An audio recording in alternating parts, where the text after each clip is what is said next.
I'll give it back. But you know, so I have one. I'll start with something about the last chapter of part 2 of the guide. I got an email when I was intensely working on this book from a colleague in Israel who said, "What are you doing with part 2, chapter 48?" And I said, "Gosh, I don't know them all by the numbers." That's Matt Wilson just came in. I don't know them all by the numbers. I didn't know why he thought that one was so problematic. I found out later, and I worked through it, and I want to share with you what I discovered about that. The problem is there are, I've said at the beginning that Shlomo Pincus was a great Arabist, probably a better Arabist than I am, but he was inclined to be very literal, and he was very much under the influence of Leo Strauss, who promoted the view, as you know if you've been reading The Guide to the Guide, that Maimonides did not really believe all the things that he wrote in the guide and left little contradictions as kind of breadcrumbs to show people that he didn't really mean what he was seeming to say, but meant something quite different. Pincus was under the and I'm sorry, that's the way he pronounced his name, and he did insist on it. Pincus was under the impression that that in chapter 48 of part 2, Maimonides rejected the idea of free will. He rejected the idea that the individual controls his or her actions to any degree at all. That because God was the ultimate cause, that couldn't be, and Maimonides knew that, and that all his frequent explanations and arguments in favor of the idea of free will. For example, one of Maimonides' arguments, a very interesting dialectical argument, was that if there were no such thing as free will, it would make no sense for God to give us a law because we wouldn't have the ability to obey or disobey the law. What would the point then be of issuing a command or even asking somebody to get you a cup of coffee? They would not have the ability to do it unless they had the ability to listen and decide to do it or not.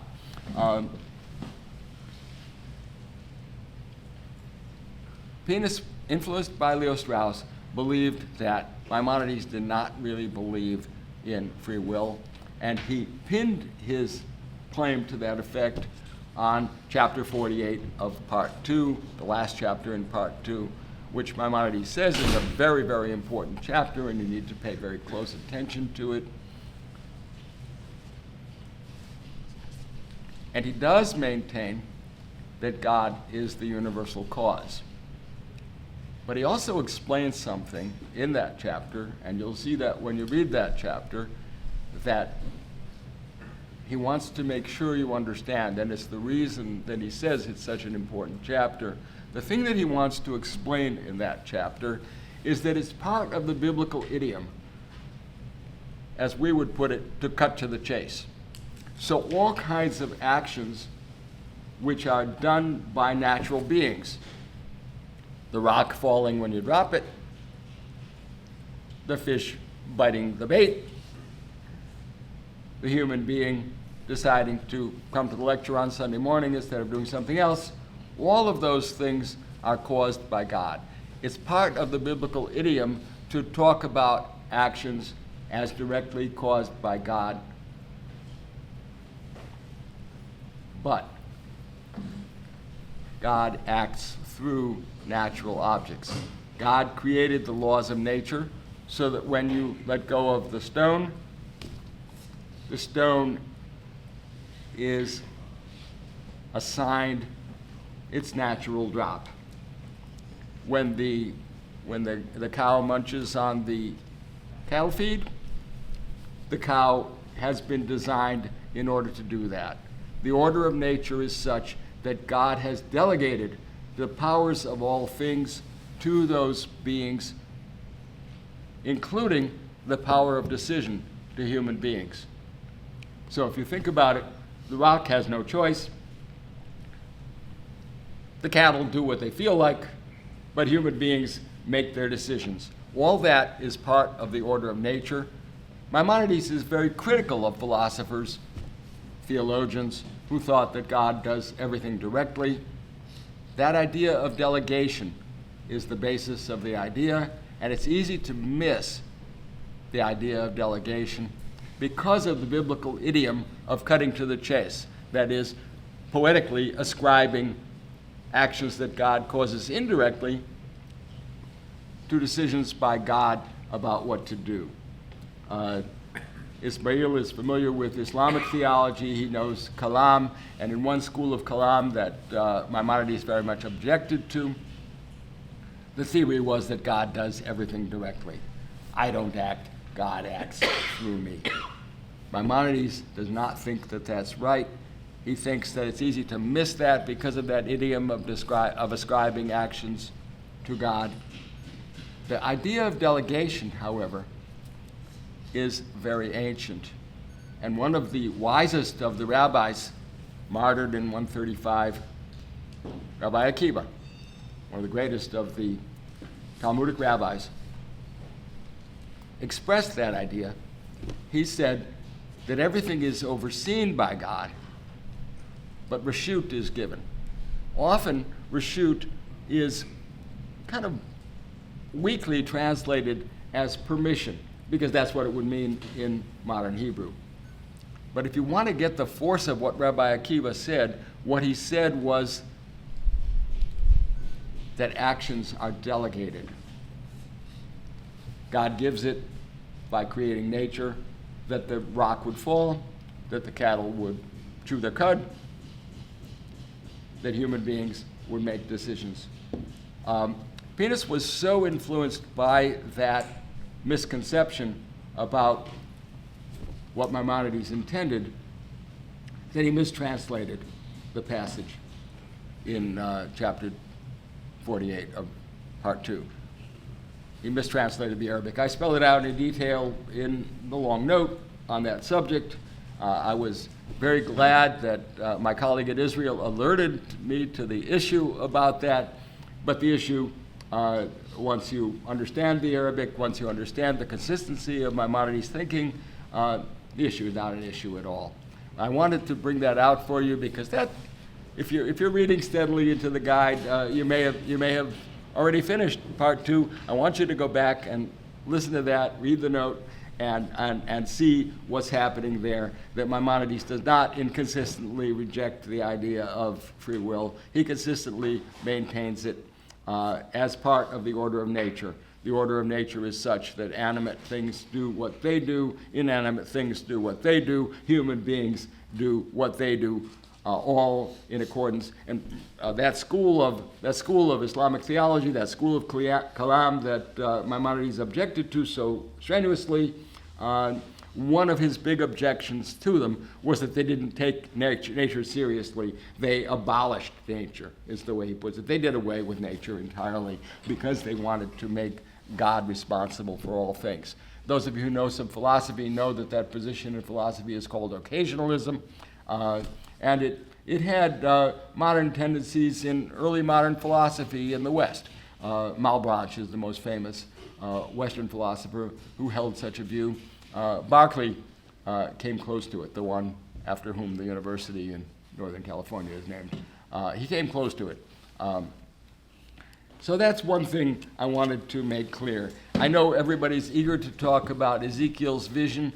I'm not going to say too much about Ezekiel's vision this morning because I think there are bigger things for us to worry about. Ezekiel's vision was the heart of one of the two big embarrassments that philosophically sophisticated people had to face in reading the Torah. The first of them, of course, was the act and the account of creation, Maaseh Bereshit. The problem there being that God is not in proportion to the world that he created. God is infinite. The world they thought was finite, certainly determinate, has all kinds of limitations. Why isn't the universality of God expressed in God's creation? And you can see the basis of an answer to that in terms of the fact that the logical truth that God can't create another infinite being. That would be logically impossible. Maimonides points out that everyone, regardless of opinions, believes that's true. It was an important point in criticisms of Christian theology where God seems to be creating another God. That's a nasty way of putting a rejection of Trinitarianism, but Muslims and Jews agreed that God can't create, logically speaking, can't create another infinite being. If God is going to create, God is going to create something finite, determinate, limited in various ways. Similarly, we have the issue of God being incorporeal, and yet the world is physical. And I pointed out to you the other time that that's a very general version of a problem that philosophers today still worry about. They worry about it in terms of the mind-body problem. How is it that the mind, which is not described in physical terms, can control or be affected by an environment which is full of physical things? How is it that we can see each other and hear each other? How is it that the mind, which is not physical, or at least not described in physical terms, not describable in physical terms, can relate to, can control, can have an effect on the physical world? That's a special case of the problem of how is God, who is incorporeal, capable of making a world which is physical. And you can see, and this will be important for all of our discussion this morning, you can see that Maimonides relies on the idea of emanation. Emanation is the flow, metaphorically speaking, the flowing forth of reality from a purely spiritual being. And you remember last time I spoke about teaching as an example of that, because when we get a new idea, we understand it, we remember it, but the person who imparted that idea or shared it hasn't lost it. That's very different from physical things, where if I put orange juice in the bottle, put the orange juice in the glass is now fuller, the emptiness is there in the glass. Physical things are lost when they're shared, they're divided. God is not diminished by sharing in the reality that he creates. The basis of that idea, the underlying premise of that idea, is the idea that reality isn't really something physical. Reality is something intellectual, formal. It's a Platonic idea. Things get their reality by being the kind of thing that they are. That's the way creation works. So if God wants there to be cats and dogs, God creates the idea of what it is to be a cat, or the idea of what it is to be a dog. There's one thing missing, and it's a very important thing missing in that account of how creation works, and that, of course, is matter. Where does the matter come from? Maimonides looks back to the Greek philosophy of the Neoplatonists, and particularly the 5th century Neoplatonist Proclus. Very interesting figure, Proclus. Proclus thought that philosophy is very geometrical. He wrote metaphysical commentaries on the Elements of Euclid, the great textbook of geometry.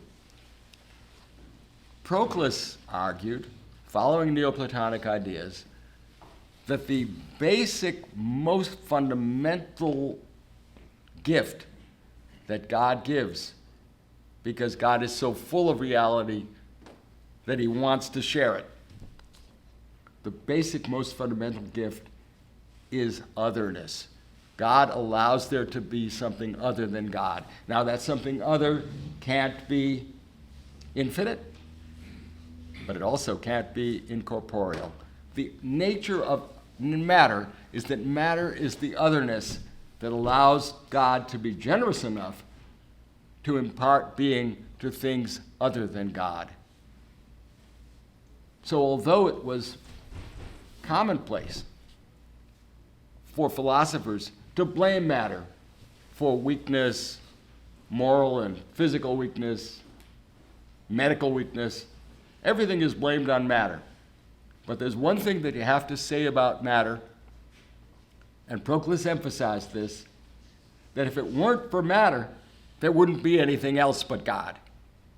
That's the symbol of God's generosity. So if you think that the finitude of the world is a flaw in the world, don't forget that without finitude, there wouldn't be anything other than God. God, in his generosity, imparts reality to other things, not just by giving them the form that gives them the character that they have as dogs or cats or humans, but also by giving them their embodiment. And one of the things you have to notice about embodiment, and it becomes very important at the very end of the guide, is that your embodiment gives you your individuality. And one of the things that I think is very interesting about Maimonides is that he thinks your individuality is something very special, very precious. It is your uniqueness as an individual, as a personality. I once heard a wonderful lecture by a man who had been a theoretical physicist. His name is Shmuel Sambursky.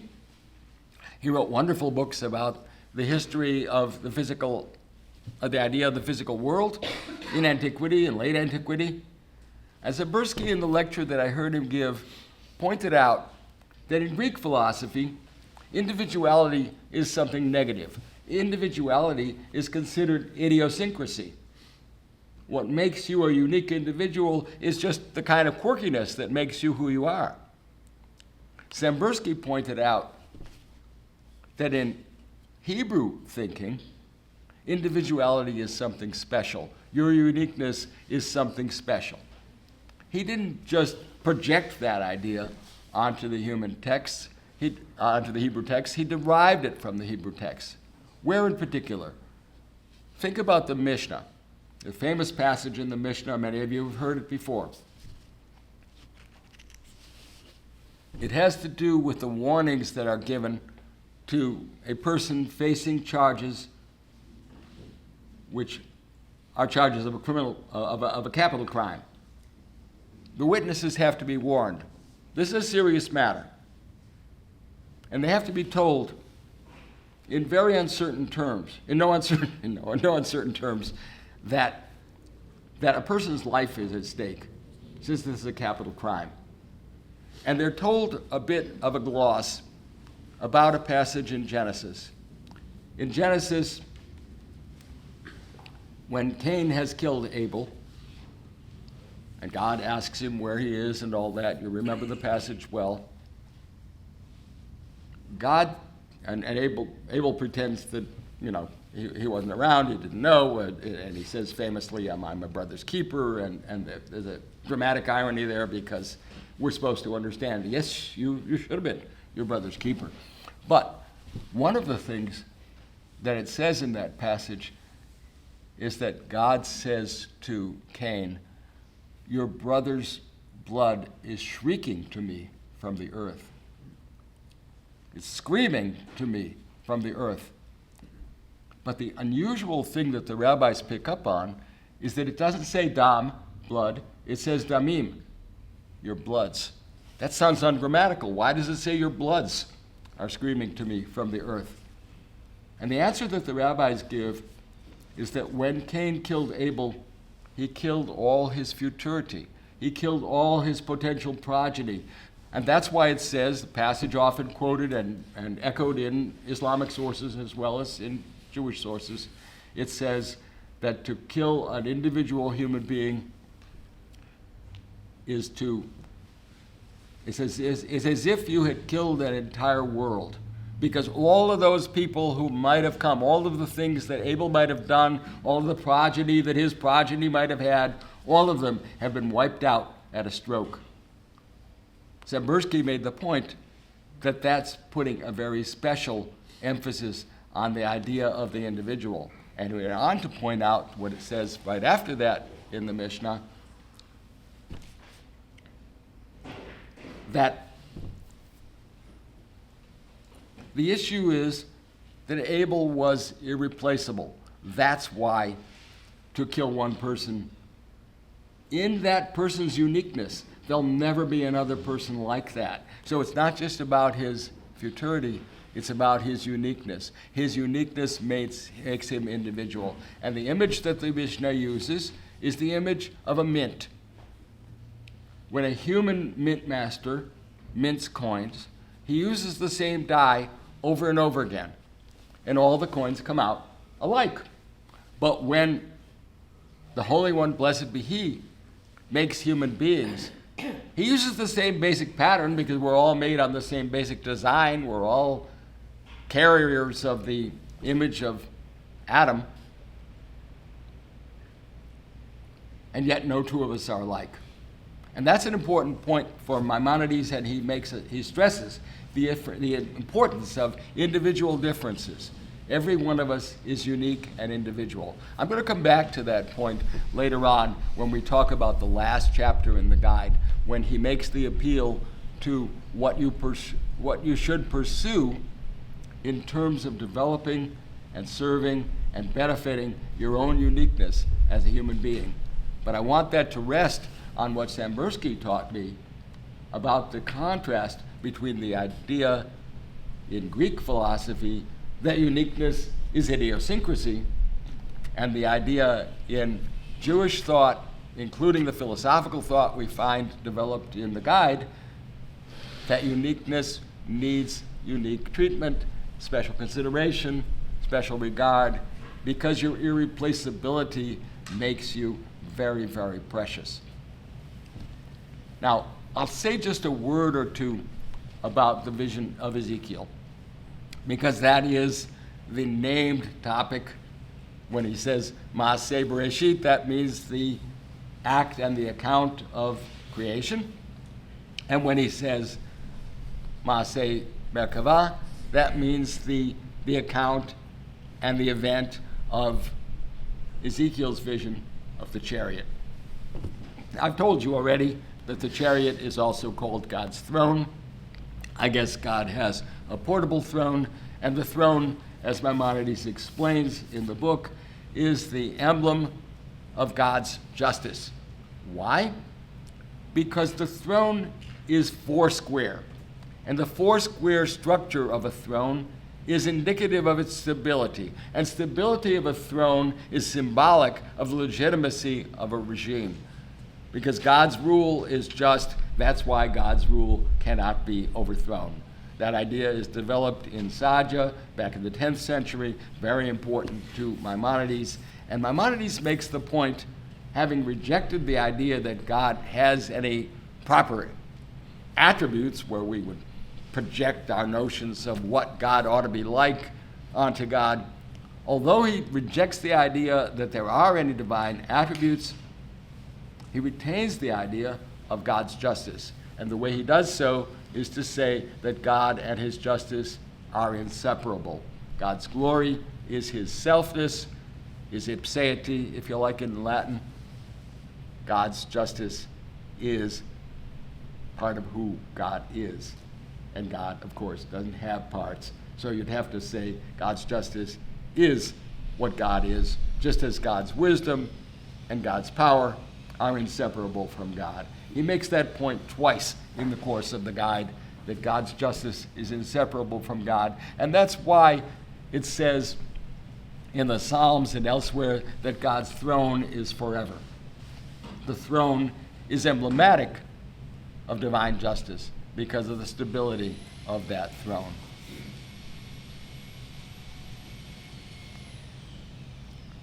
What was it that Ezekiel saw? Maimonides has argued, as we know from our discussion of prophecy, that all prophets except Moses saw God or God's action or heard God's words by way of their imagination. The active intellect, which is an expression of God's wisdom, emanates true ideas. It emanates the ideas that give things their form, that makes the dogs dogs and the cats cats and the tables tables. It also inspires the designer of the water clock. It inspires the person who understands a geometrical proof. I get it now. You get that with the help of the active intellect. You get all your scientific knowledge with the help of the active intellect. But the active intellect in somebody who is really scientifically, philosophically, logically informed gives you only truth. And if you are a poetically inspired person, if you have the right kind of imagination that enables you to use oratory and imagery and symbolism and poetic metaphors and other figures of speech, you can reach people who don't have those purely conceptual ideas and convey those ideas to them in a way that they will understand and appreciate and even be able to act on. Because rituals, if you think about it, rituals are symbolic expressions of attitudes that we might not be able to express in words. For example, we said just now in our davening, "Holy, holy, holy, the Lord of hosts." I take holy, holy, holy to be, as you recall, transcendence to the multiple powers, high above our ability to comprehend. And yet, we have this word which points beyond what we can directly intuit. And what do we do when we say holy, holy, holy, liturgically? We rise up on our tiptoes. Now, rising up on your tiptoes doesn't mean much. Any little kid can do it. But we're symbolizing through that bodily action an appreciation of God's transcendence. People can relate to the idea of transcendence, which is very abstract seeming, by way of that simple ritual of rising up on their tiptoes when they say, "Holy, holy, holy." It doesn't capture the concept, but it points to the concept. And that's what poetry does. And ritual is a form of poetry. Well, what did Ezekiel see? The rabbis are embarrassed about Ezekiel's vision because it seems like he said that he saw God. And we know that God can't be seen. Certainly by the time you get to part 3 of the guide, you're very familiar with that idea. And you're very familiar with the different ways in which all of the anthropomorphic language about God that's used in the Torah is setting up a hierarchy from the physical and away from the physical and toward the spiritual, intellectual, higher and higher, pointing you in the direction that you have to travel if you want to understand something about God without trying to bring God down to the physical sensory world.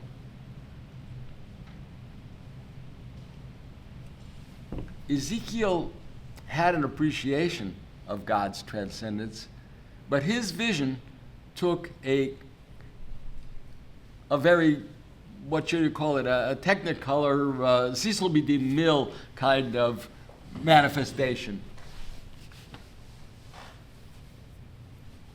Maimonides works very hard to try and assimilate Ezekiel's vision to the astronomy that he knows, because he thinks that God mediates his transcendence into the world through these incorporeal intelligences that operate the 10 spheres. And he works very hard, Maimonides does, to reduce the 10 spheres to 4, because that would give you the 4 elements, and that would give you, that is fire, water, earth, and air. that would give you the foundations of what he thinks is cosmology. And he admits in doing that he's kind of unsure of himself, that he has not been taught this by anybody. He didn't derive it from any text. It's just the best that he can make out of this text. He doesn't think that Ezekiel's vision is as elegantly expressed as Isaiah's, who had the same experience, but Isaiah, as you recall, was an urbane individual, the rabbis said. He was used to the nature of divine power. He was used to thinking about things like that. Ezekiel was more like the country person who comes to town and sees the king's parade, and he doesn't understand who's the king's right-hand man and who's the one who gives the real advice. He only knows the pomp and circumstance and the flashes of glory and the mighty horses and so forth. So the country person expresses it in his way, the city person expresses it in his way, and they're both doing the best they can. And I think there's a kind of pluralism and openness and tolerance on Maimonides' part there. Make room for someone like Ezekiel. He had his vision. It's what his imagination presented to him as what an experience of God would be like, as distinguished from Isaiah's more sophisticated account. Basically the same epiphany, basically the same event.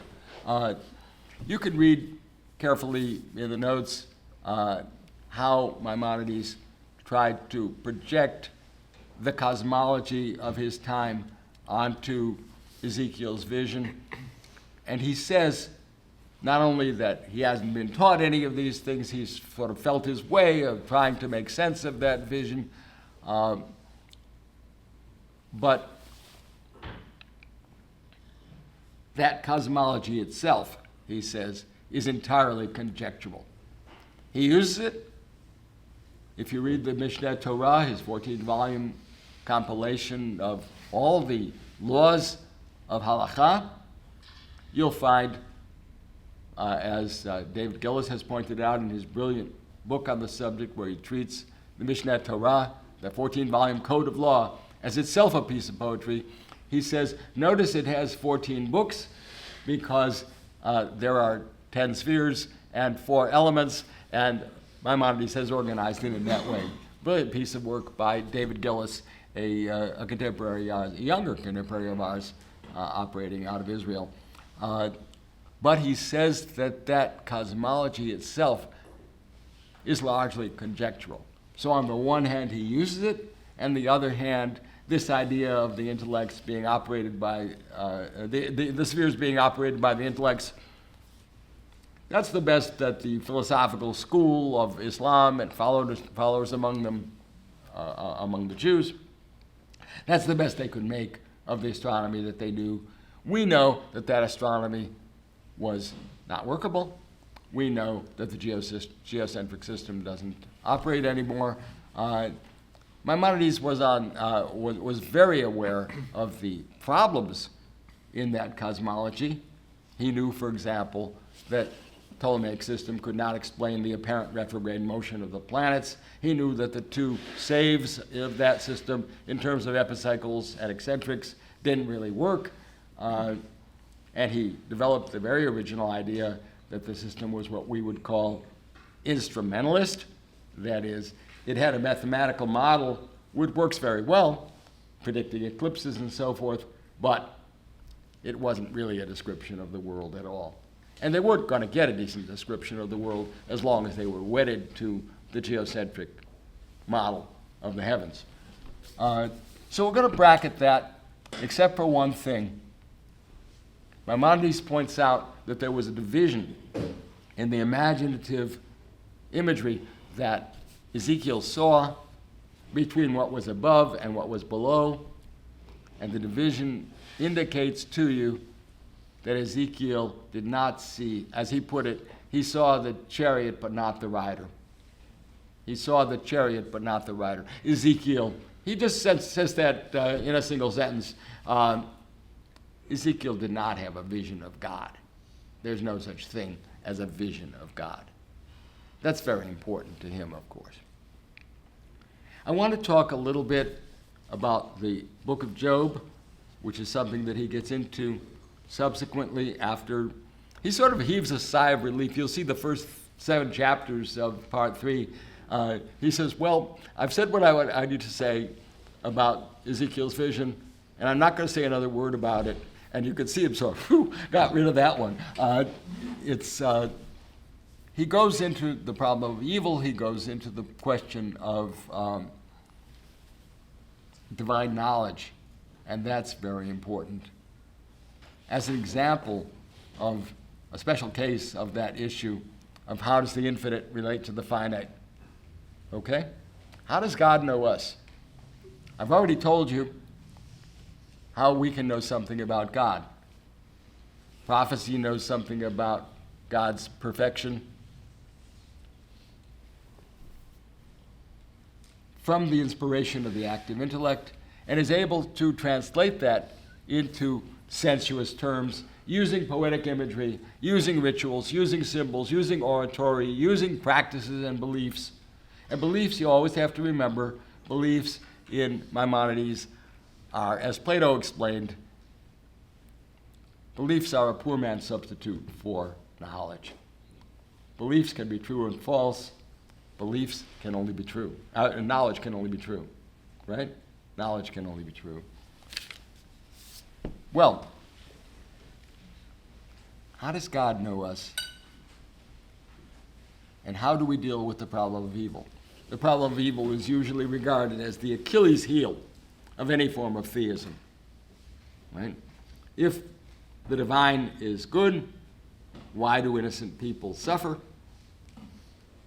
If the divine is wise and controlling and all-powerful, why do good people suffer? And the problem is brilliantly represented in the very poetic book of Job in the Bible, where Job, by the premise of the book, is an innocent man, a good man, a pious man, not Jewish, by the way. Job's name is the first biblical name to be used among Arabs in the pre-Islamic period. Ayub in Arabic. They like that name because Job is represented in the book of Job as a person from around Damascus.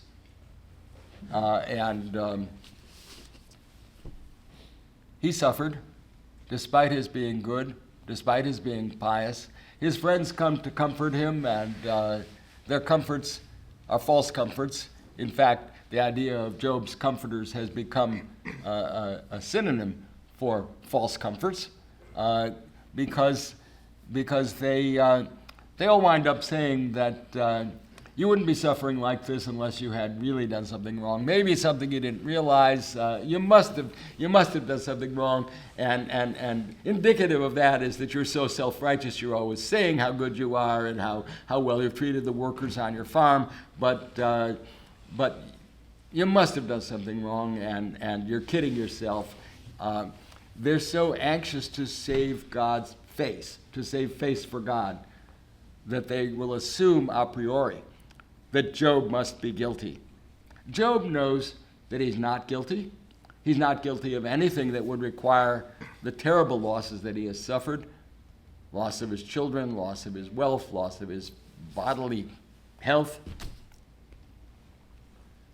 The premise of the book, God has given Job into the hands of the Satan, and the Satan has been told not to touch his soul.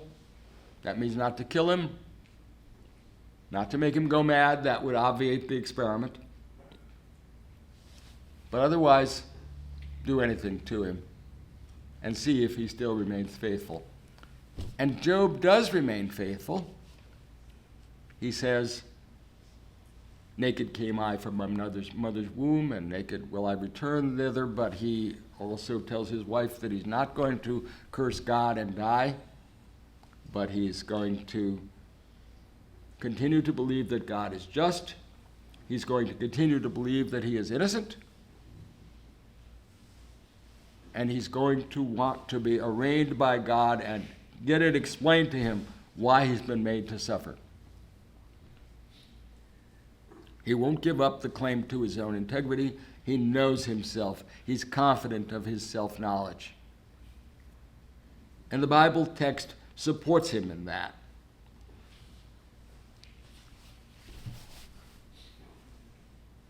One of the fascinating things that Maimonides says about Job is that although the Bible describes him as a good man, it never describes him as a wise man. Had he been wise, Maimonides says, he would have understood what was happening to him. Let's unravel some of the poetry there, and you'll see how Maimonides understands what Job didn't understand. The Satan, in Maimonides' interpretation, is not a fallen angel. Sadja had already argued at length back in the 10th century that there couldn't be a fallen angel. He was obviously responding to Christian ideas. What is the Satan? The Satan, the word in Hebrew, means literally the adversary.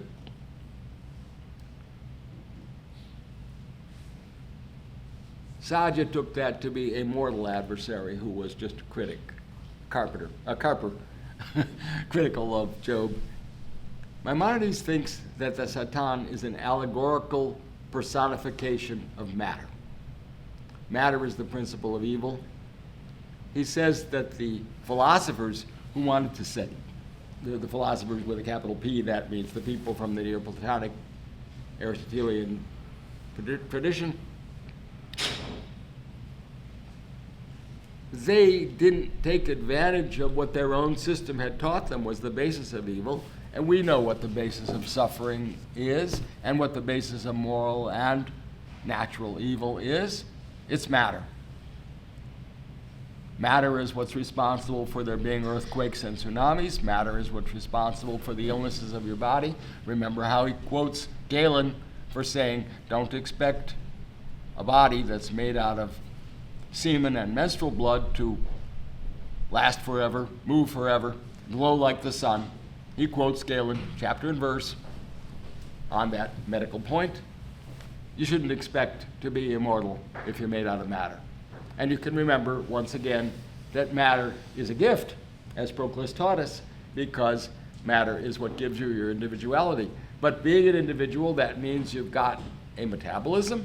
That means you are subject to invasion and attack by all kinds of things, animate and inanimate.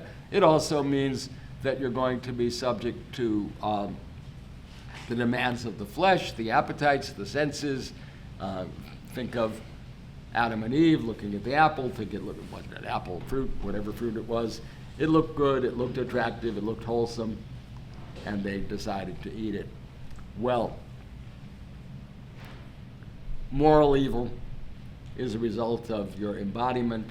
It's a result of your substituting ignorance, appetite, passion for your better moral knowledge, which you have the basis for, given to you in the rational intellect, which is the image of God within you. Job was missing that point. Job didn't understand that what made him vulnerable so that he could be robbed and so that his children could be killed, all of those things are a result of his embodiment. He wants God to explain things to him, and in the end, Maimonides believes, remarkably, didn't have to happen that way, but God does speak to him from the storm wind and tell him. And what God tells him is a lot about the laws of nature and the nature of providence and the way general providence sometimes takes precedence over particular providence. So God looks after all of nature. After all, even those animals have to eat, right? God looks after all things, and the general providence supersedes the personal providence in many cases. If Job had understood that his embodiment was the basis of his physical weakness, if he understood that the embodiment of those robbers who terrorized his family, they were moved by their passions and by their own conventions among their group. If he understood that, he would have understood what happened to him and how it could happen to him. And it wasn't because he deserved it. It was because in creating finite things, God created beings that are limited. Job is limited. His assailants are limited too. That epiphany that Job has, as described in the book, where God speaks to Job from the storm wind, is really the answer to the question of why do we have this embodiment at all. We have bodies and individuality because they give us the vehicle by which we can learn to approach God and know God. And so what's the denouement for Job is not that he's given another family. That doesn't make up for the family that he lost. The denouement for Job is that he achieves the real goal that human beings have, which is to know God. He gets to know God. He actually has the privilege of God speaking to him directly and making it clear how God governs nature and how general providence interdigitates with particular providence. Maimonides thinks that individual providence depends ultimately on the human mind, which is the image of God in us.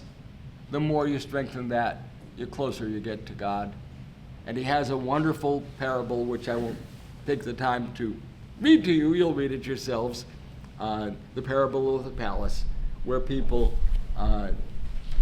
some people are walking around the palace, some people get inside, some people actually get into the inner sanctum of the palace and get to talk to the king, as it were, and hear the king respond to them. And that scheme that's given in the parable of the palace is a scheme of what human life is all about, what it's all for, where we're all headed. So he takes the philosophers to task for not using the system they themselves had developed, for explaining why there is weakness, why there is ignorance, why there is moral vice. They had the materials right there at hand in the idea of matter, but they didn't really put it to use when they started trying to solve the problem of evil by saying that God doesn't know particulars. That was a view by the Aristotelian philosopher, pushed particularly by Alexander of Aphrodisias, great North African philosopher of the Hellenistic period, a great critic of the Stoics and of the Stoic idea of providence. According to Maimonides, divine providence is scaled to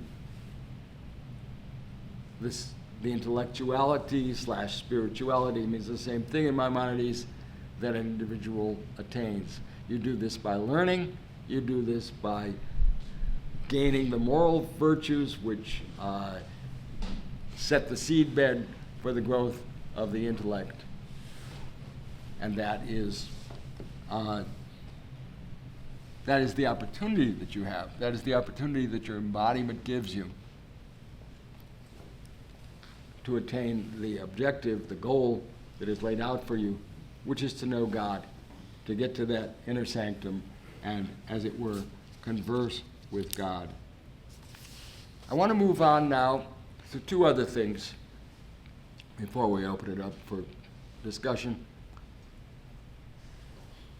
One is the mitzvot. The mitzvot are the commandments of the Torah. Maimonides holds that all the commandments of the Torah have reasons.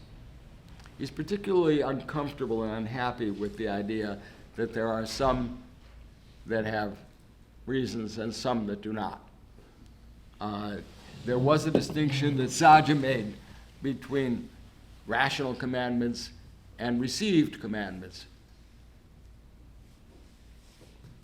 And you get the impression, it's a false impression about Saja. Saja didn't believe that the received commandments are not rational, but it's often said. And Maimonides finds people who think that it's wrong to obey the 613 commandments and all their elaborations in halakha on the grounds that they are just commandments. It's not just that they're commandments. They're commandments that have a reason, and the reason is human betterment. And Maimonides believes that all of the commandments, all 613 that are traditionally counted and that he himself had counted in the Torah, all of the commandments have good reasons. There are a few that he'll admit he doesn't know the answers to. But even in Saja, to be fair to Saja, Saja Gaon thinks that it's a rational commandment that we should express our appreciation of God. If God has benefited us, if God has created the world as a pure act of grace, and Saja argues powerfully that the creation is a pure act of grace because there was no being before it to appreciate the creation or to deserve it. If God has created the world as a pure act of grace, it's our obligation, since we're able to do so, to appreciate that, to express our appreciation. Worship is an appropriate act of gratitude. Notice, please, the reason that Saja gives for worship. It doesn't make God any better. And Maimonides wholeheartedly agrees with that. God doesn't need our worship.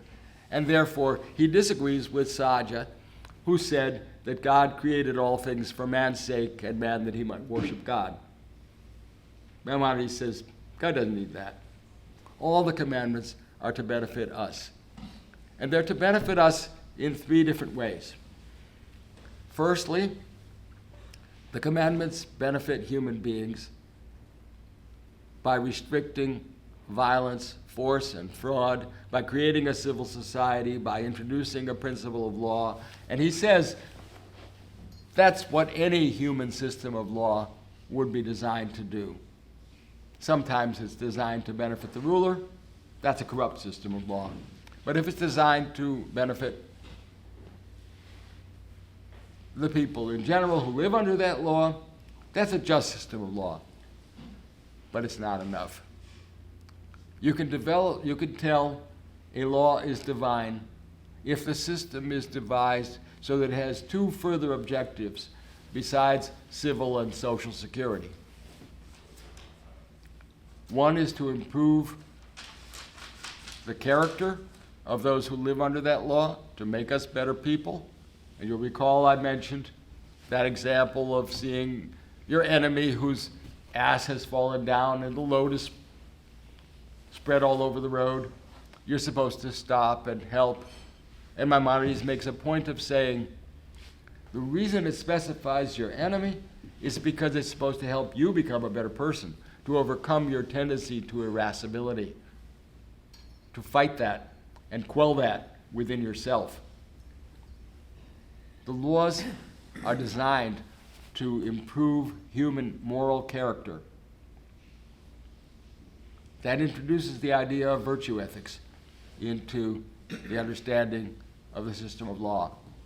And he knows virtue ethics very well from Aristotle, from Plato, and actually from Galen, who wrote a wonderful book on the subject, Periethon.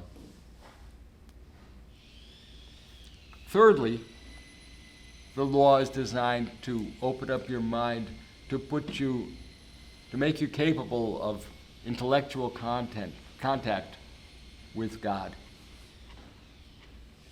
remember the image from the book of Proverbs of the ball of gold, which is surrounded by a silver tracery full of islets. If you look at it casually and hastily, you'll think it's a silver ball. If you look a little more closely and studied it more carefully, you'd see that there's gold inside.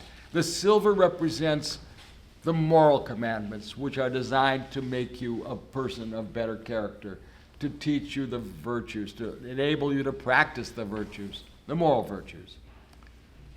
But if you look through those islets and you see the gold inside, that's the spiritual message. That's the message that's represented when Job actually has converse with God. And God tells him how God's responsibility is to care for all of nature and not just for each individual. The Lord does this, open us up intellectually and spiritually by its poetry. And the poetry of the Torah, as we learned in the first lecture, systematically deconstructs itself. It uses mixed metaphors, for example, where one part of the metaphor undermines another part. So you know that the metaphor can't be taken literally, but it's pointing you at what the metaphor represents. Think of a mixed metaphor. For with thee is the fountain of light by thy life. For with thee is the fountain of life, by thy light do we see light. Combining light and the flow of water. Okay? Calling to your attention the fact that the light being referred to here is not physical light, and the water referred to here is not physical water, and the notion that life and light represent something. What do they represent? They represent understanding, they represent life itself and the value of life and the sanctity of life.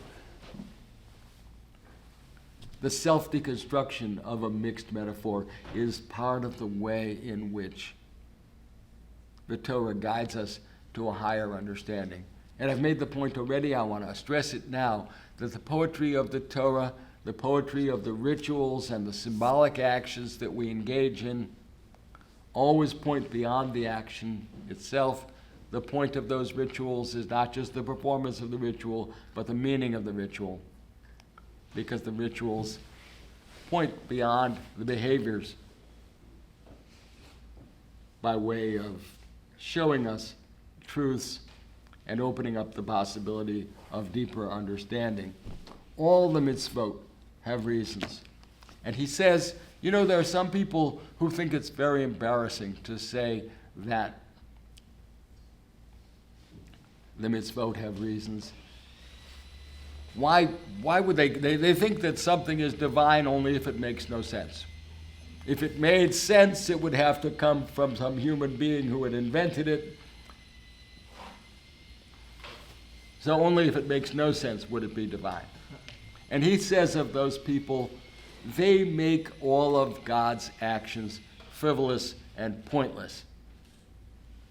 That's a very important action. They are putting human understanding above God. So human beings understand things and God is completely irrational. No, he says that's not a way of flattering God. He walks you through category by category all the mitzvot of the Torah. And I won't try to recite those for you now, but I'll point out something very important to you. And that has to do with the relationship of morals to ritual to understanding.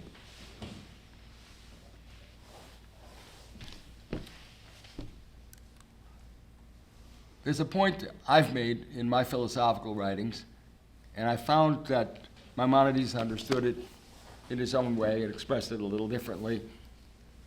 But the way I put it is that any law is underdetermined by the general purposes of the law. Any law is underdetermined by the general purposes of the law. We have a law here that when you're driving down the road, you have to stay on the right. There's nothing in the general purpose of that law. The general purpose of that law is to keep accidents from happening. There's nothing in the general purpose of that law that says you should drive on the right.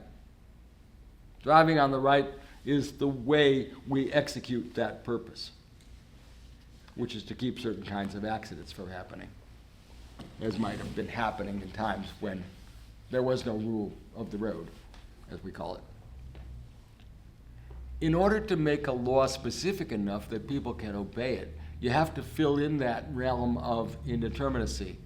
The underdetermination of the law by its general purposes requires the interpolation of a lot of detail, a lot of specificity. And I have argued, you'll see this in my book, God of Abraham, that space that's opened up by the indeterminacy, the underdetermination of the law by its general principles, that space is the realm in which ritual takes root. So we know intuitively that we shouldn't have the same penalty for stealing a little, for what it is for stealing a lot. We know that if you steal something that people's life depends on, that's not the same as, I don't know, somebody takes the tip off the table that was left on the table, which should have been for the waitress. That's an offense. It's a nasty offense, but it's not a capital crime. In fact, as you probably know, there are no property crimes in the Torah that are capital crimes. All the capital crimes in the Torah are not property crimes. There's a message there. There's a message there. There's a subtext that carries that message. That human life is so important that we're not going to make a capital crime out of a property crime. That was not always true in the West until modern times. It was theft was a capital crime in England in modern times. So was blasphemy. Notice the subtext there. The subtext is telling you what really matters and what really doesn't matter. The subtext, for example, the laws of evidence. In any system of law, the laws of evidence are much stricter when the penalties are stricter. So the laws of evidence in murder cases, according to biblical law, as developed by the rabbis, Torah itself says there have to be 2 eyewitnesses to the overt act. Why 2? Why not 3? Why not 1? There's a message embedded in that subtext that you need 2 witnesses to the overt act. And the rabbis specify that they have to be in agreement circumstantially. If one says it was under an olive tree and the other says it was under a fig tree, they're both ineligible to serve as witnesses. That bending of the law in the direction of the presumption of innocence is a ritual conveying a message about how valuable we think an individual human life is. Right? Lenn, so there's no interaction between mitzvot and God? I didn't say that. Well, no, he said that there's no interaction between mitzvot and God. No, certainly not. He thinks that there is. He thinks that all these mitzvot come from God, but they are keyed to human nature. If human beings didn't have eyes and ears, if human beings didn't have such a thing as knowledge, there wouldn't be such a thing as a witness. The law is intended by God for human betterment, for human use. The law is intended to make our lives more peaceful, more prosperous, our characters more virtuous, and our understanding of God higher. All those laws come from God. And the test of them coming from God, I stress, Maurice, the test of their coming from God is the fact that those 2 higher objectives are added to the basic civil objective. Any system of law If the legislator is honest and not just self-serving, any system of law is going to look for peace and prosperity. The biblical law is looking for moral improvement and spiritual improvement, and it does so by those means. But let me come back to his proposition that all the laws have reasons. We don't know all the reasons, but one of the big contributions that Maimonides makes in understanding the laws of the Torah is that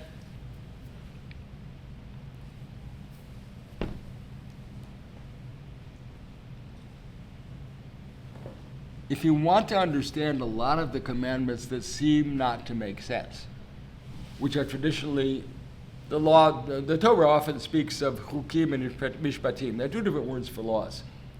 Often chukim is translated as statutes and mishpatim is translated as ordinances. Okay? And the idea is that the ordinances have reasons and the chukim are arbitrary.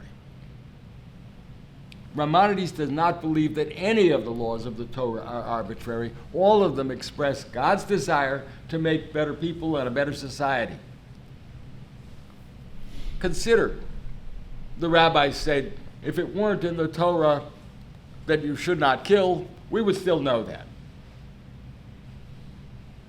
Right? But what about the law forbidding people to wear garments where linen and wool are mixed in the fabric? That's a typical example of a chok, a statute, often thought to be arbitrary, an arbitrary discipline. Okay?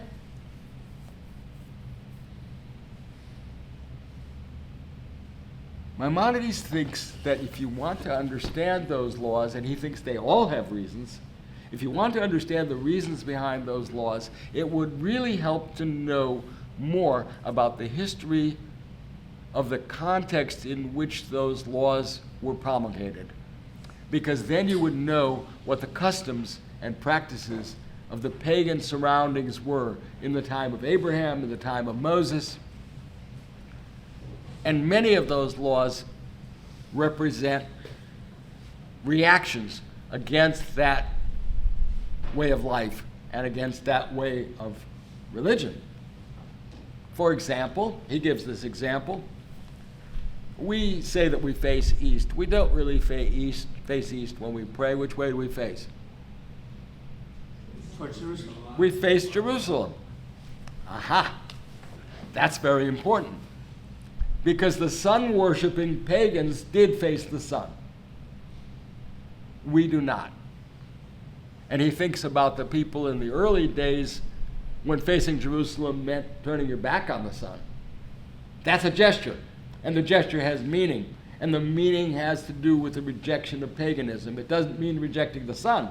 It means rejecting the deity of the sun. He has an interesting conjectural explanation of the shatnez mitzvah, the commandment not to combine linen with wool.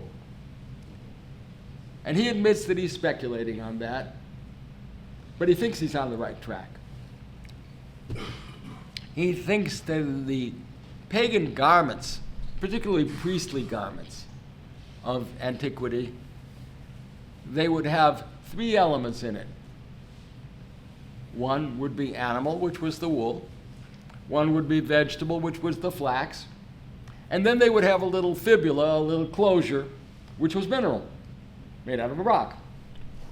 All right? So they were expressing a kind of naturalistic pagan idea. We don't really know if his conjecture about that question is sound or not, but he thinks that you can find the meaning of these commandments in that kind of way. Milk and meat is a clearer one, because milk and meat, it has the commandment repeated in the Bible is that you shouldn't seethe a kid in its mother's milk. The use of the word mother is a hint that there's a concern with compassion there, and the idea of that is the basis of keeping meat and dairy utensils separate, keeping the meals separate, and so forth. But it's all a communal expression of the desire to show sensitivity to the sensibilities of other living beings. A sensitivity which was probably ritually violated in pagan cult. And so it's a reaction against that kind of ritual. Obviously, the big reaction against that kind of ritual is the abandonment of human sacrifice, which is represented so powerfully in the story of the Akedah, where Abraham has to be told that the sacrifice of Isaac was not what God wanted. And he has to make the judgment. As I wrote in my book, God of Abraham, he has to make the judgment. Should he listen to what he thought God originally had said, or should he listen to what the angel is now telling him? And notice, please, as the rabbis certainly don't fail to notice, that the word from the angel is sufficient to override what he thought was the word of God. Okay? To save a human life. But importantly, the idea of that ultimate frisson of sacrificing your son, which is often misrepresented by would-be philosophers as the epitome of divine command ethics, it's not divine command at all. It's misunderstanding what the divine wants. We do not identify holiness with violence. Okay? He goes through all the different categories of commandments, and he finds that they all have reasons. There are a few that he admits he doesn't know. There are some, like the one about the shotness. Maybe he's guessing a little. But one thing that he does is very important. He has a source book. He does something, you're not supposed to read external books. Maimonides had no compunction about reading external books. And one of the books that he read was the book called The Nabatean Agriculture. He quotes it at length in the guide. The book was by a person named Ibn Wahshiyah. It was an Arabic representation of pagan belief and practice, full of stories, full of rituals, detailed descriptions. We now know that that book was a forgery. It wasn't really a translation of an ancient pagan book. It wasn't really Nabatean at all.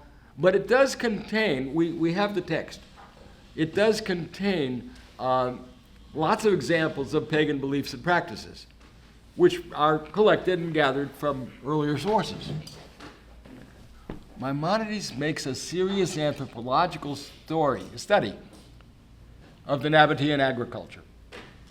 And this is what you do this is the sexual ritual you do if you want to graft a fruit tree and make the graft take. This is what you do when you're planting your corn and so forth. Corn means grain, by the way. They didn't have maize.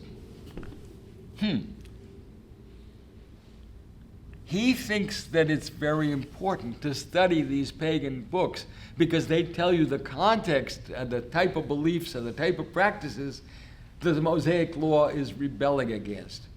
I'll give you an example of my own that complements that. When Joseph was in Egypt, he knew that there was a famine coming, and he had all the crops collected and saved for the event of the famine. One of the byproducts of that policy, which was a very prudent policy and saved the Egyptians from starvation, one of the byproducts of it was that the priests wound up owning all the land in Egypt. People were mortgaging and selling their land in order to get the food which had been stored by the priests. Well, that made Joseph a very rich and powerful man. It made the Egyptians serfs on what had been their own land. You will notice in the Torah, the priests in Israel, the Kohanim, cannot own land. The Levim cannot own land. That's a response to the experience of what we underwent in Egypt. There's no priestly ownership of land. That's the kind of thing, that's my example, but it's the kind of thing that Rambam was looking for when he says you've got to understand the context to understand the ritual dimensions of the law. All laws have ritual dimensions because the law is underdetermined by its basic principles, by its basic purposes, right? And you fill in with ritual. And the ritual is significant. It's a way of expressing something. Think about slavery. There's still slavery in the Torah. But an Israelite cannot be kept a slave for more than 7 years unless he wants to. That's not chattel slavery. It was banned in the Torah, in the Mosaic Torah. Okay? It's a reaction against existing practices. One more example I'll give.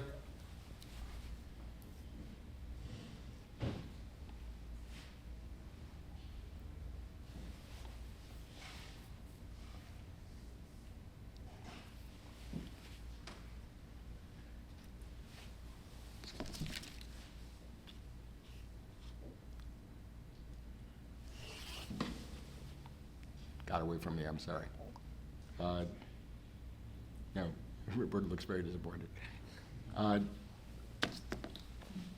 are many examples. Let me think if I can recapture that one.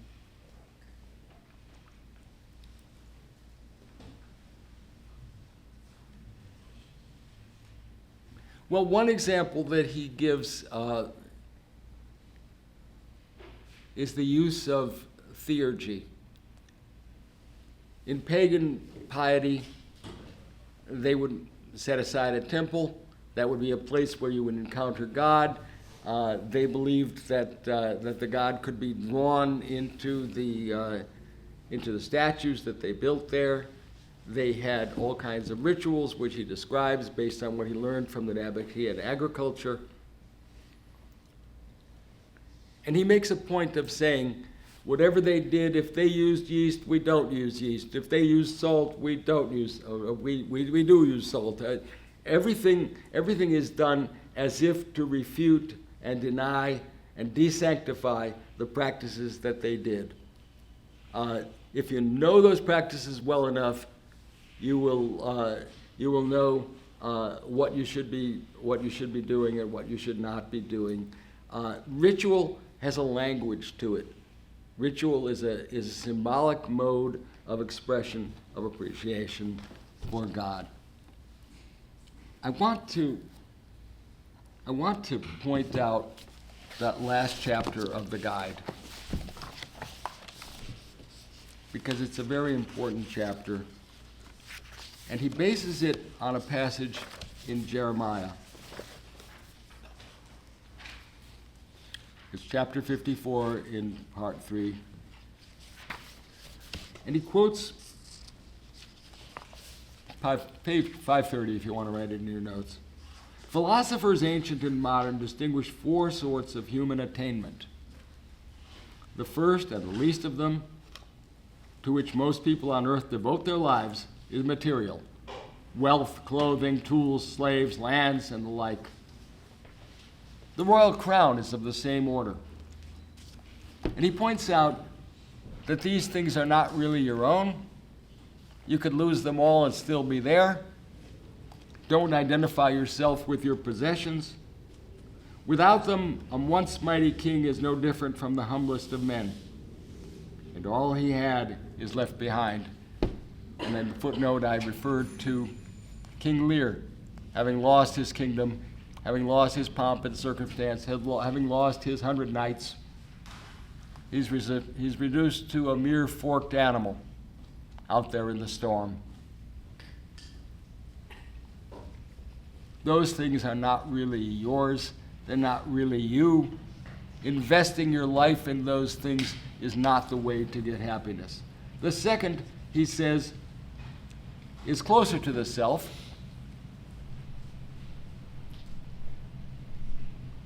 And that is physical health and bodily well-being. Those are closer to the self. They're really about you. But those are ways in which you have something in common with the animals. Your physical health, your bodily strength, aren't much compared to the strength of a lion or an ox. And they don't relate to you as a human being, but only to you as an animal. The third type of attainment is moral. These are the moral characteristics which are really your own and do really stand to your credit. But he makes a point about those, and this is a place where he brings out the importance of individuality very prominently. All of those moral characteristics are really devoted to others. Your friends, your family, your community. It's not really about you. They're not really something that pertains to you as an individual. Whereas your knowledge of God is higher and more perfect. That is where it really matters. That is where Job really confronts God and meets God and hears God explaining things to him. And he quotes from Proverbs, "Drink water from thine own cistern, fresh from thine own well, and thine alone." The water, of course, emblematic of spiritual knowledge. This is what you should cherish, yours forever, not tiring yourself and toiling for others. And then he quotes, I want to read the passage from Jeremiah. It's Jeremiah 9:22 and 23. "Thus saith the Lord, let not the wise man glory in his wisdom, nor the hero glory in his might, nor the rich man glory in his wealth, but let him who would glory in this, that he understandeth and knoweth me, that I am the Lord who worketh grace, justice, and righteousness on earth, for in these do I delight." That's the climatic moment of the guide. And he does a very interesting thing with it. He sets up that hierarchy of property, strength and health, moral goodness and good character, and above them all, knowledge of God, intimate communication with God. And then he says, if that was all that mattered, he would have stopped there. But Jeremiah added that I am the Lord who worketh grace, justice, and righteousness on earth. So the fruits of that spiritual knowledge are not just to be enjoyed and possessed for yourself alone. They're to be shared and given out by learning, by teaching, by helping others. The ethical fruits of spiritual knowledge are very, very important. Spiritual knowledge is the highest, but he believes that the old combat, the old conflict between the active life and the contemplative life is a false false conflict. Abraham took care of his family, fought wars, and had that higher spiritual knowledge. Moses led the people. He didn't just have contact with God, he used that contact to promote and formulate the law that we are given. He does not believe that the spiritual life, the contemplative life, is incompatible with the practical life, the life of helping others. And he gets that from Jeremiah, who said, if Jeremiah had only wanted to stop at the point of saying, that you have knowledge of God, contemplation of God, no, he goes on, that I am the Lord who worketh grace and righteousness on justice and on earth, for in these do I delight, saith the Lord. The fruits of that contemplative knowledge are shared with other human beings. You don't have to choose between the active and the contemplative life. The active life, best devised and best designed, is the outcome of the contemplative life. Not a choice between them, but a complementarity. I'll stop there.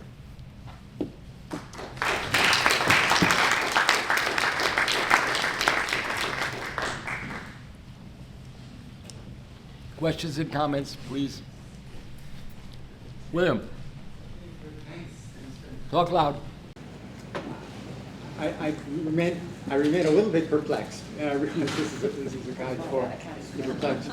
Was when we talk about matter as being the other, and sure, I can see that, but it seems that maybe, finitude already, because we have angels that are immaterial, purely intellectual beings without matter. They are created beings. They're finite. So I think we get the otherness already with finitude. And my question, do we have to go to matter in order to find alterity and otherness for God? I'll refer you to the first part of the book as far as the apophatic. Apophatic that William referred to means the negative theology, what can't be expressed in words. And Maimonides has an idea about how the metaphorical language, the poetic language of the Torah, points you ever higher towards the more transcendent. He doesn't think of that in negative terms, but in terms of the ordinary world we live in, it is negative because it's kind of the opposite direction. But as far as the angels,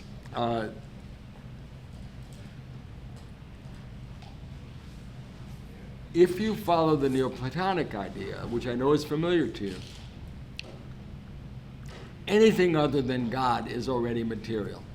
Think about Plato's idea of the indefinite dyad of the great and small. The indefinite dyad is what Neoplatonic scholars call relative matter. Sure, Maimonides believes that the angels are incorporeal. He also doesn't believe that the angels are beings with wings that fly around. He thinks that's a way of representing them. But if there's I'll go back to that basic premise, if there's going to be anything other than God, that makes it material. Yeah. So would you admit the concept of intellectual matter? He would. Okay. Yeah. That's a basic Platonic concept. Intellectual matter is relative matter. The angels or the forms, the forms are not material in the sense that the table is material, but the Platonic forms are differentiated. That's why Plato starts new floors. That's why Plato starts with the indefinite dyad of the great and small. When you've already got the great and small, you've got that differentiation, the one and the two, you start out with God, which is one. But if you're going to have any otherness at all, that's what they call relative matter or intellectual matter. Okay, let's hear from some others. Please, Tim. Well, you touched on the age-old question in Maimonides of how do you relate divine providence and human freedom. But I wondered if you could say something about how Maimonides' views perhaps compared to Thomas Aquinas's. And I ask in part because I've never understood Thomas, but as a brief summary, let this stand. As you know, Thomas, in a way, begins by affirming universal instrumentality. Whatever happens is God's will. Yes. And that would seem like it does undercut human responsibility and freedom. Sounds like hard determinism, but his very subtle line is God respects inferior causes, meaning God brings about necessary things necessarily and contingent things contingently. And this is supposed to respect human freedom. But it still turns on the idea of God necessitating a free act. And I'll admit that I find That's where Venus mistranslated Maimonides. But I was wondering, does Maimonides... God necessitated the outcome of the free act. God necessitated the freedom. Okay. That's, so there's that difference. yeah, watch the translation there when you read that passage in part 2, chapter 48. And I think Maimonides is guiding Thomas there. Thomas knew Maimonides very well. He sometimes quotes him when he can't find a scriptural quote to pin it on, a proof text as we call it. He'll quote Maimonides. He knew Maimonides very well, and he takes advantage of Maimonides' teaching on that. When you say that God necessitates a free act, you're putting your finger right on the passage that Penis mistranslated. You see, it struck me that Penis is accommodating the Thomistic view attributing it to Maimonides, and it's not.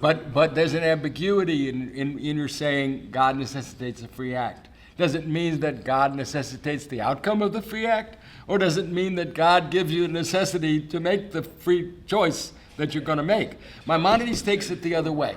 And his point, his exegetical point, Maimonides' exegetical point is, as I put it, having grown up in Los Angeles, that the Torah cuts to the chase. What does that mean?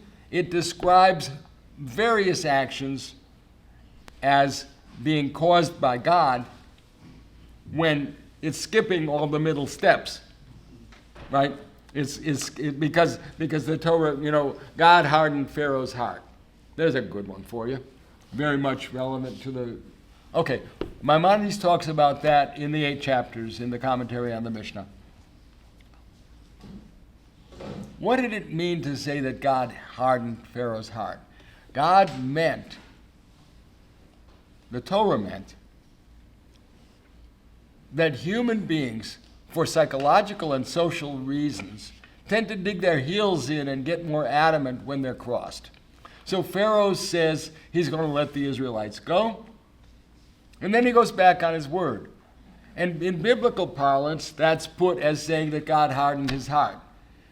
Unpack that, and it becomes God made human nature such that when you are not getting what you wanted, you're going to dig your heels in and make it even worse. It doesn't mean that God interfered with Pharaoh's choice. As a matter of fact, Pharaoh be Pharaoh, so to speak. That's right, which is part of human nature. And what it says, there's a passage in the Bible which says, which has God saying, I would that it were so that human beings would do as I wish them to do. And Maimonides points that out, and he says, I would never deny that God has the power to direct our actions. But he never has used that power, and he never would. Because that would be an infringement on human nature. That would be a violation of what God had created. That would be turning us into marionettes. He uses that as a proof text for his affirmation of free will. And to take it back to the hardening of Pharaoh's heart, yes, the Torah speaks in that language of making God the cause of everything. And God is the ultimate cause of everything, but God causes by way of the nature that he gives beings, not by way of... Creation, not necessitation. Yeah. And I think Thomas is directly following. In many cases, Thomas has learned from Maimonides and follows him, and that's a good instance of it. God is the ground of the being of Pharaoh, and then... Well, there would be no creation. What would creation mean if God had created beings with no natures of their own? What would creation mean if things just are and didn't have causal dispositions and characteristics and moral dispositions and so forth? Creation would be empty. It would mean nothing. Okay, I want to hear from some other people. I've got 2 fellow academics here. Ismail. Thank you for your talk. I was wondering if you could tell a little bit about how Maimonides' work, The Guide for the Perplexed, fits into the broader Jewish intellectual thought. So as I see it, especially from the perspective of synthetic philosophy, it ranks with the same level as Philo in the ancient period. Very similar to Philo. He doesn't know Philo, but I have lots of notes in here where he's paralleling what Philo said. Yeah. So from this perspective of synthetic philosophy, which I know that you think is valuable, he synthesizes different and competing intellectual traditions in his time, responding to important challenges from occasionalist Islamic theology, from paganism, from other intellectual traditions. He And- even takes advantage. There's some things in occasionalism that he really likes. Yeah. Yeah. So, as I was saying, I think to me it seems like his work or his general broader philosophical view ranks in terms of what he's trying to do as an intellectual project, ranks at the same level with as Philo and in the ancient period, Maimonides in the medieval period, of course, and Moses Mendelssohn in the Enlightenment period. And Spinoza. And Spinoza disagrees with him Yes. about a lot of things, but Spinoza is in a way the ultimate synthetic thinker, Yeah. because his metaphysics is very synthetic. yeah, so and perhaps in our contemporary period, you are doing something similar. You're responding to different different challenges from Darwinists or people who argue that there is a fight between religion and science. I know your work that you argue against those views. So would this be a good way of seeing what Maimonides is trying to do in that book? What do you think in general? I think that's right. I'm flattered by the compliment. I do try to think synthetically. I'm not sure I'm worthy to be placed on the same pedestal that Philo and Maimonides stand on, but I do think that one doesn't do a good service to the religious tradition by rejecting the sciences that inform our lives. So our knowledge of astronomy and biology is very different, and I think we have to accommodate that. We can't be dismissive of, but evolution is a good case. I'll point out one thing with regard to evolution. In the early days of the 20th century, in the 1920s and 30s, Darwinian evolution was very unpopular with scientists of biology who were very taken with genetics. Mendel's work had been rediscovered in 1900, and genetics was the big fashionable thing. And genetics is very important, and my late first wife was a geneticist. They thought that genetics made evolution irrelevant and impossible. They wrote textbooks against Darwinism for being too teleological. It meant too much. Darwinism depends, as though geneticists understood, on the idea of all organs and all biological processes depend upon teleology. You can't do medicine if you don't do teleology. You don't know what the heart is for and why it's not working right. You're in big trouble as a physician. It was Theodosius Dobzhansky, a great geneticist, who was the founder of the modern synthesis, and the synthesis in biology was a synthesis of Darwinian evolution with genetics. That to understand that the DNA, as we now understand it, is the basis of biological functioning and the basis of evolutionary change. But when they were dismissing Darwin as too teleological, they were missing the point of an important science. And Dobzhansky was able to create a synthesis which showed how genetics and evolution fit together. That was a great landmark in the history of biology. And you can go back to those textbooks from the 20s and 30s. They didn't like Darwin because it was too teleological. They still talk as though teleology made no sense. One of the abiding benefits of Aristotle was a great biologist. One of the abiding benefits of people like Philo, people like Galen, that Maimonides read so closely and understood so well, very teleological.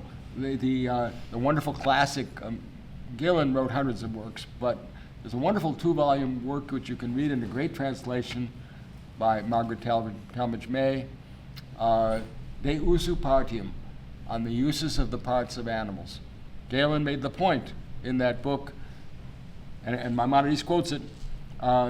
He made the point in that book that all this fine anatomy that we study as physicians wouldn't mean much if the animal wasn't able to use those organs.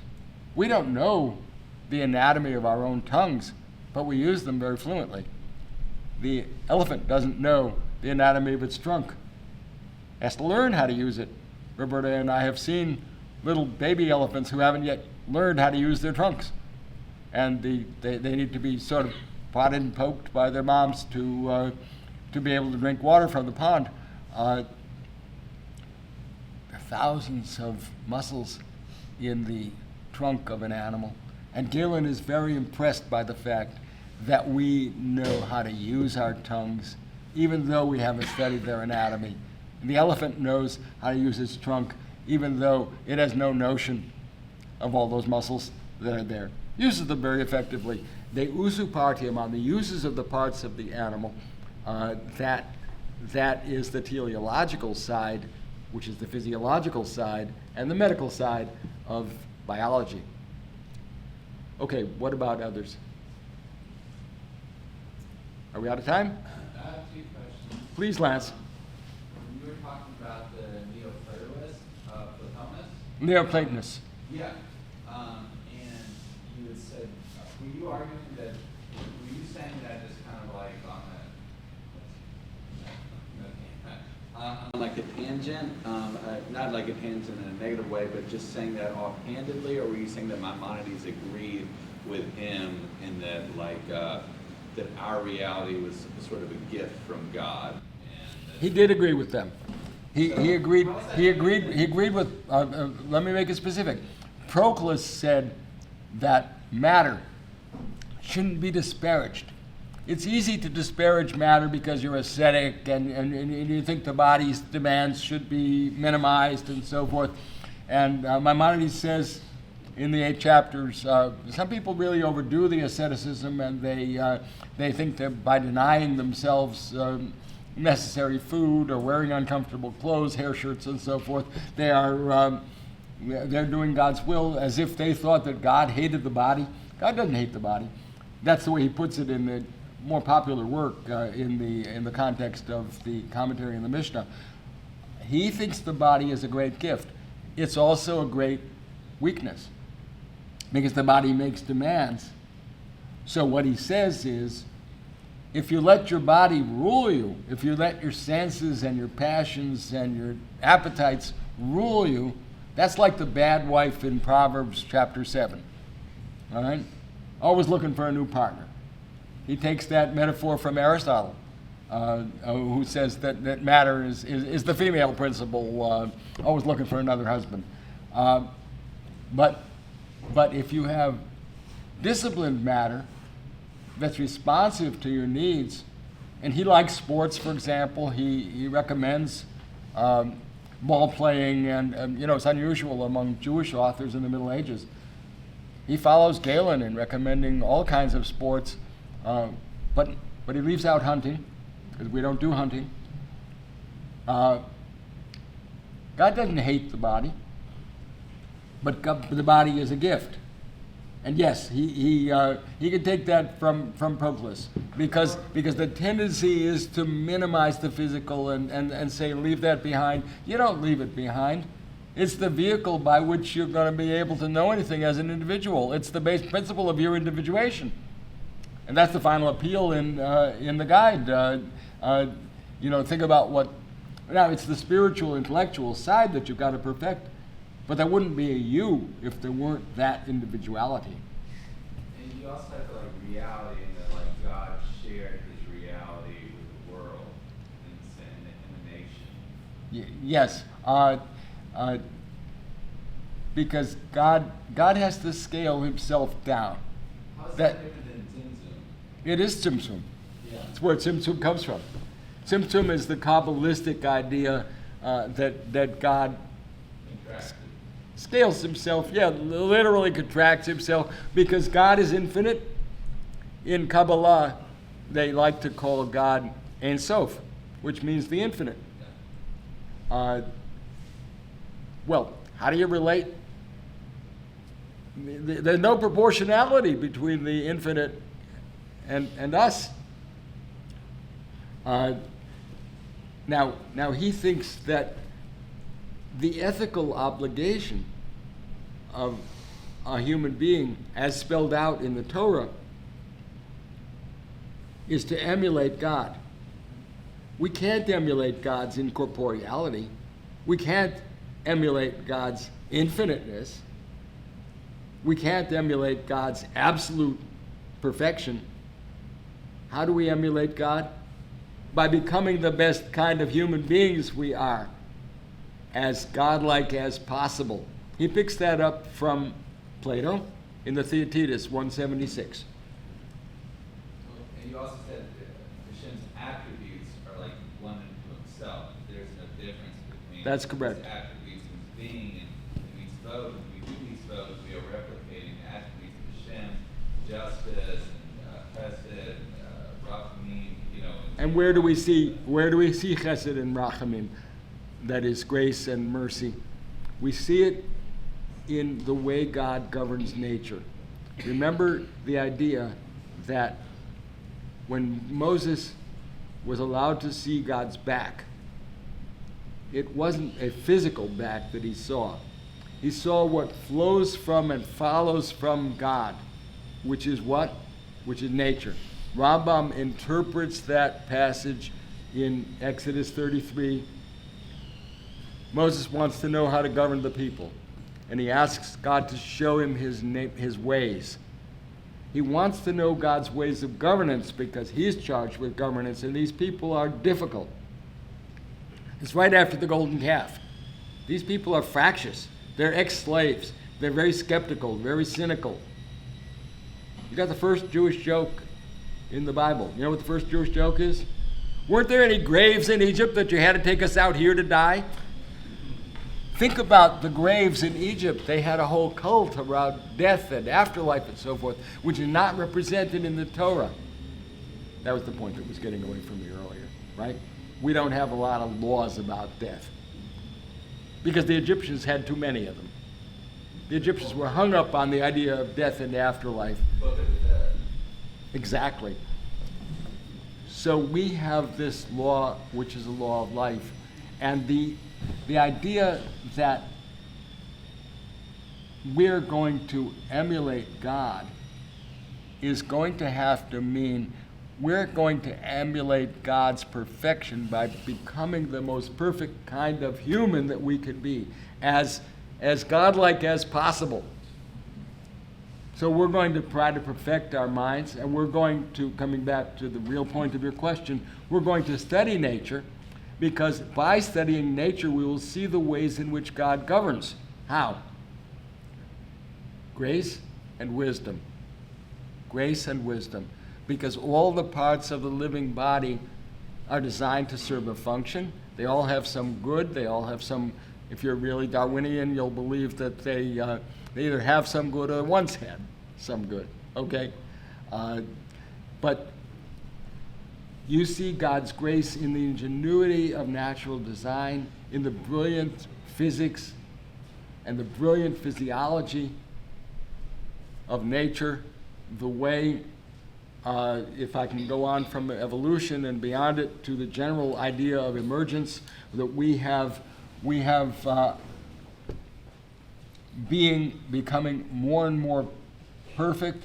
We have the cooking of elements in the stars by fusion, starting out with the hydrogen atoms, fusing to become helium, and then 3 heliums miraculously combining to get carbon. You have a general pattern of higher and higher perfection being pursued to the point where human beings can define for themselves as individual what my perfection will mean and what my obligations are, what my talents are that I have to perfect, my virtuosity, my skills, as a violinist, as a poet, as a dancer. All of these attainments are things that we've got to pursue, and that's our way of pursuing God as individuals. That's a way of fulfilling the commandment to be holy like God by becoming as more perfectly human as we can be. That's the understanding of "you shall be holy" that Maimonides brings to that idea. You're not going to be transcendent, but you're going to be like God and becoming more perfectly human. When you talk about Moshe Rabbeinu and asking to see Hashem, and Hashem says, "You can only see my back." You Yes. mentioned this, I think, in the first or second lecture. Chazal said, "What did Moshe Rabbeinu see?" He saw the knot on the back of Hashem's tefillin. But that goes back to what you said before: is that Hashem's attributes are one and the same with Him, that they are not disparate from the overall being of Hashem. But how Chazal explains is, what does that mean, the knot in the back of the tefillin? Well, it's an analogy in the sense that there's two straps, if you know tefillin. On the right represents din, and on the left represents rachmim. Yes. And we see this as two different things, but in reality for Hashem, they're actually one, and they merge in the back of the knot of the That's tefillin. what the knot is. Yes, yes, that's lovely. That is. When you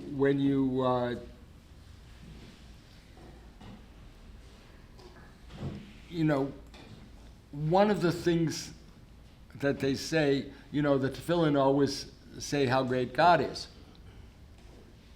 But God's tefillin says, Mika Amcha Yisrael.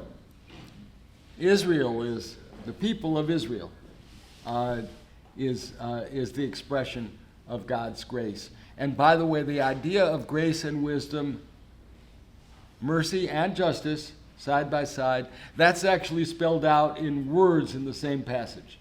So, yes, according to Maimonides, what Moses saw was the panoply of nature, representing God's mercy and grace and justice.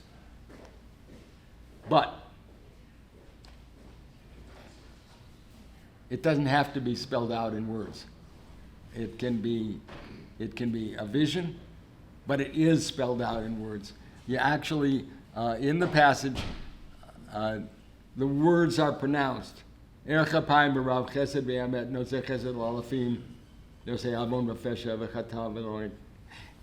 point is that mercy and grace predominate, but justice comes there too, balancing it. And as you said, I think rightly, in God, mercy and grace, justice and truth, all combined. I think we're about out of time. What do you think? Has everybody had a chance to speak who wanted to speak?